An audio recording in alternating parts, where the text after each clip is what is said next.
ശബരിമല സ്വർണ്ണക്കൊള്ള അന്വേഷണം അത് അട്ടിമറിക്കുന്നു എന്ന SITക്കെതിരെ വലിയ രീതിയിലുള്ള ആരോപണമൊക്കെ ഉണ്ടായിരുന്നു. പക്ഷേ അതിന്റെ മുനയൊടിച്ചു ഇന്ന് ഹൈക്കോടതി.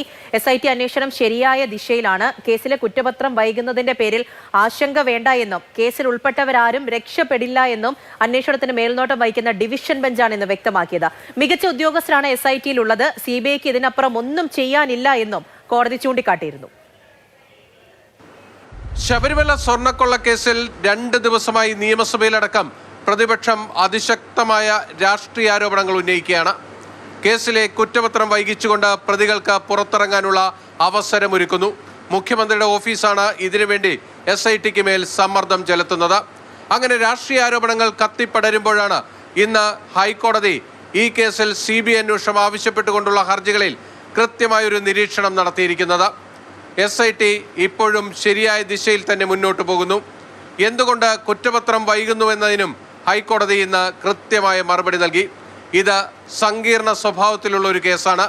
എങ്ങനെയെങ്കിലും കുറ്റപത്രം നൽകി വിചാരണയ്ക്ക് ശേഷം പ്രതികൾക്ക് പുറത്തിറങ്ങിപ്പോകാൻ കഴിയുന്ന രീതിയിലായിരിക്കില്ല ഈ കേസിൻ്റെ മുന്നോട്ടുള്ള പോക്ക്. ഒരു പ്രതിയും രക്ഷപ്പെടരുത് എന്ന കൃത്യമായ വിശ്വാസത്തിൻ്റെയും ബോധ്യത്തിൻ്റെയും അടിസ്ഥാനത്തിലാണ് ഈ കേസിൻ്റെ അന്വേഷണം മുന്നോട്ട് പോകുന്നത്. ഹൈക്കോടതിയുടെ കൃത്യമായ മേൽനോട്ടം ഓരോ ഘട്ടത്തിലുമുണ്ട്. അന്വേഷണ റിപ്പോർട്ടുകൾ കൃത്യമായി കോടതിക്ക് മുന്നിലെത്തുന്നുണ്ട്. ഈ കേസിൽ 2018 തുടങ്ങി 25 അവസാനിച്ച ഒരു ഇടപാടിൻ്റെ ഒരു ത്രെഡിൽ നിന്നാണ് ഈ അന്വേഷണം നടക്കുന്നത്. അത് സംബന്ധിച്ച കൃത്യമായ തെളിവുകൾ കൂടി കണ്ടെത്തേണ്ടതുണ്ട്. ഒപ്പം തന്നെ VSSCയിൽ നടക്കുന്ന ശാസ്ത്രീയ പരിശോധനാ ഫലം അത് റീടെസ്റ്റിന് പോയിരിക്കുകയാണ്. ചില കാര്യങ്ങളിൽ കൂടി വ്യക്തത വരുത്തേണ്ടതുണ്ട്.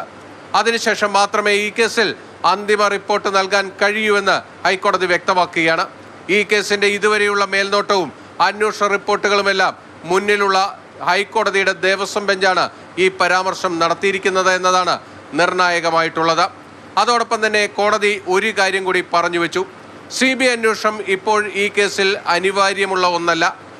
SITയുടെ അന്തിമ റിപ്പോർട്ടിന് വേണ്ടി കാത്തിരിക്കൂ എന്നാണ് CBI അന്വേഷണം ആവശ്യപ്പെട്ടുകൊണ്ട് കോടതിക്ക് മുന്നിലെത്തിയ BJP സംസ്ഥാന അധ്യക്ഷൻ രാജീവ് ചന്ദ്രശേഖർ അടക്കമുള്ള ഹർജിക്കാരോട് ഇന്ന് ഹൈക്കോടതി പറഞ്ഞിരിക്കുന്നത്. CBI അന്വേഷണ ആവശ്യത്തിൽ എതിർ സത്യവാങ്മൂലം നൽകാൻ സർക്കാർ അടക്കമുള്ള മറ്റ് കക്ഷികൾക്ക് കോടതി നിർദ്ദേശവും നൽകിയിട്ടുണ്ട്. കൊച്ചിയിൽ നിന്നും ബിനിൽ, മാതൃഭൂമി ന്യൂസ്.